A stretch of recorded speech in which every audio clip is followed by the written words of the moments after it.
Hi, everyone. This is Leanne, and I wanted to give you a really quick introduction to the style of breathwork that I use during breathwork groups and also with my clients, and of course, the style that I practice in my own personal life. And this is credited to my teacher, my mentor, David Elliott. Some of you may know him. He has trained thousands of breathwork facilitators all over the world, and he is based in Los Angeles. And so this is what he would call a two-part breath. I sometimes refer to it as a three-part breath because it's done all through the mouth, and it's one breath into the belly, one breath into the high chest, and then out. And so it is a two-part inhale, but there's three parts overall. So in a moment, I'm going to lay down and demonstrate the breath for you. But I just wanted to share that breathwork has completely changed my life. I discovered breathwork in 2018 when a friend brought me to a group. I thought it was going to be a very relaxing, meditative experience, but breathwork is a very active meditation where you're pulling a lot of energy into the body. And so, especially the first few minutes can actually really feel like work. It's not always easy to get into it at first. And oftentimes there can be a lot of resistance, especially during the first 5 or 6 minutes. It can feel like you need to really commit and stick with it. And then all of a sudden you start to really just drop into your body. Your heart opens really wide, your intuition opens, and you can have some really incredibly deep healing experiences. And so what often happens after the first 4 or 5 minutes or so is that you can start to feel the energy really kicking up and moving through the body. And so this can feel kind of like you're vibrating. The first class that I did, my whole body was like, zzz, and I was like, what is happening? This is crazy. I had no idea that the breath alone was so powerful and could actually do this. And so what happens when you get the energy moving in your body is that it can sort of find areas that might have stuck or stagnant energy. A lot of times, if we carry or store suppressed emotions or trauma in the body, this can actually help it to come up and out. So sometimes just the energy itself can do that. Other times the emotions can be attached to that. And sometimes you can start crying and you have no idea why. And we don't need to know the story behind some of this. Sometimes you will have certain memories and things pop up, and that's fine too. But other times you might start crying and you might not know why. And that's totally fine. We just let it come up and out. And other times you might start to laugh. All the emotions can start to come up and out. And so that's one of the benefits of breath work, is that it really kind of keeps you clean and clear. And if you do this regularly or on a even daily basis, it can help you with what I call energetic hygiene, to just make sure that you are keeping yourself really clean. And most of us wouldn't go out without taking a shower. And so that's our physical hygiene, but this is more of spiritual, emotional, energetic hygiene. And this aspect of the breath work has completely changed my life. It has healed things that I was not able to heal with years and years of therapy. And I'm not saying therapy isn't helpful, but therapy tends to stay on the mental, emotional level, and breath work really gets into the body on a more physical, somatic level, and also works on the energetic, spiritual levels as well. And so when I incorporate therapy, coaching, and breathwork together in a session with clients, this is what makes it truly holistic. And so I do this because this is the one thing that helped me to completely heal and take things to the next level in my own life. And so I'm going to, in a moment, demonstrate the breathing. And yeah, I'm just so excited to share this with you because it is a type of healing and medicine that is so close to my heart. Okay, so I'm going to get myself lying down and I will demonstrate the breath for you for just a few minutes, just so you can see. Okay, so this is a breath work that's done all lying down. And so you just want to be lying flat. And if you're going to be doing a longer breathwork session, it can be nice to have a blanket just in case there are any temperature changes. Sometimes you might get really, really cold. Other times you might get hot, so you never really know. And so just get yourself lying down. You can have the palms can be down towards the floor if you want more grounding. They can be up towards the sky if you want to really just open and be receptive to receiving divine guidance. So whatever works. And so the breath work is, again, all through the mouth. And this is what it looks like.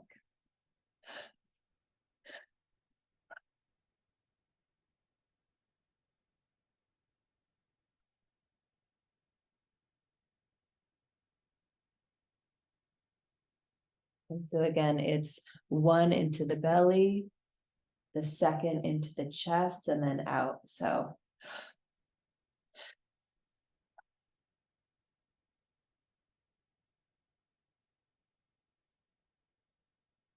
and so on the inhale part, you're actually going to keep the breath into the belly and then go straight into the chest. And so it's not like you're kind of going, you're not exhaling the breath before you do both parts, if that makes sense. And so you keep it in the belly, you add the chest, and then out. And so really the first few minutes, especially if you're new to breath work, it can feel like, am I doing this right? And I'm not really sure, but just trust yourself. And after the first few minutes, the breath starts to feel more automatic and you start to get out of your mind and really shift into your body. And so I'll just demonstrate just for, 20, 30 seconds more.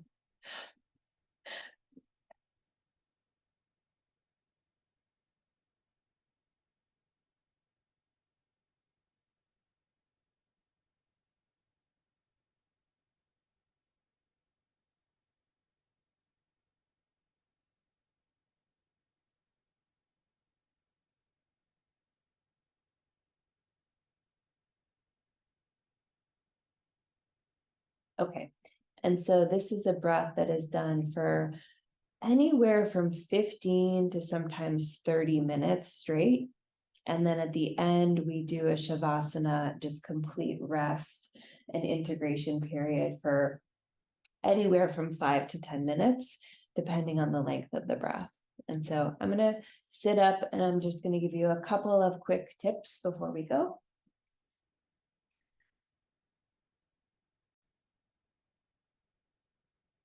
Okay, so the breath work is so powerful. Even just for a minute of doing that, I feel a difference in my body. And it's just something that is so, so powerful, especially when done frequently. And so a one-time breathwork session can absolutely change things. It can clear your energetic field. You will feel a difference. But consistency is also really, really key. If you are looking to really connect with the breath work and use it as a tool, as part of your personal practice. This is part of my spiritual practice, and it really is my connection to the divine. It really opens me up wide. It actually makes me feel like I'm returning back to the truth of who I really am. It kind of clears the fog, any heaviness that might be lingering in our field and our, emotions and even in our thoughts. And so it's been very, very profound. The technique in terms of the first few minutes that I just wanted to share with you guys sometimes can make you feel like you're getting lightheaded or other things like that. That's completely normal. And so you want to just really listen to your body. The lightheadedness typically goes away in 30 seconds to a minute after it kind of comes up. Sometimes there can be fear and anxiety that pops up because this is maybe a new technique for you. You're not familiar with how this makes your body feel. And so the great thing about breath work is that it's really something that I feel like is compared to plant medicine and other things that also get you into a little bit of an altered state. The reason why I love breath work is because you actually are empowered to make it your own. And so at any time during the breath work, if you feel like you need to pull back, maybe slow it down a little bit, maybe take more shallow breaths, you have full control. You can even stop the breathing technique 100% and just kind of lay there, because the intensity of the energy sometimes can feel like a lot to people who aren't used to it. And so you just want to kind of play with where your edges are. You want to try to get a little bit out of your comfort zone. I mean, breath work for me gets me a lot out of my comfort zone, just because I've been doing this now for 5 years. And so I trust the breath. I trust the process. I've done it enough to be comfortable with where it takes me. But each and every time that I do breath work, I can also be pushing my edge as well. So you can really use these two different variables. This is what I share with clients when we do breath work in session together. There's two variables that you can play with. You can play with the speed of the breathing. If you need to either ramp it up and get more energy moving, you can breathe a little bit faster. And if it's too much for you and it feels too intense, you can slow it down. So speed is the first variable that you can play with. The second variable you can play with is the depth of the breathing. If you take big, deep breaths on the inhales, then that will make it a more intense experience. If it's feeling like you want to ramp it up, again, you can take deeper, fuller breaths. And if you need to slow it down or reduce the intensity a little bit of the energy moving, you can take more shallow breaths. So that these are two variables that I really highly encourage you to play with, just to know that you're in the driver's seat here when it comes to breath work and how it makes you feel. The other thing that I wanted to share is sometimes what happens, especially with people that are new to breath work, is that there can be hand cramping that occurs. And so as you're breathing, sometimes the hands can kind of close up and get tight like that. And so my teachers, both David Elliott, and then I also consider Erin Telford, one of my teachers as well, share that the hand cramping can sometimes be symbolic of some wounding around the heart, because the channel of the heart actually goes from here down our arms and ends in our hands. And so I used to get hand cramping every single time when I would breathe, the beginning of when I started back in 2018. And eventually it stopped happening and it went away. And so if you experience hand cramping and it doesn't feel good and you don't like it, just stop the breathing technique. Just allow yourself to settle back to a normal breath. And then after a minute or so, you'll find that your hands are going to just kind of open. Okay. And so don't worry about this. It's not harmful. There's nothing bad is going to happen.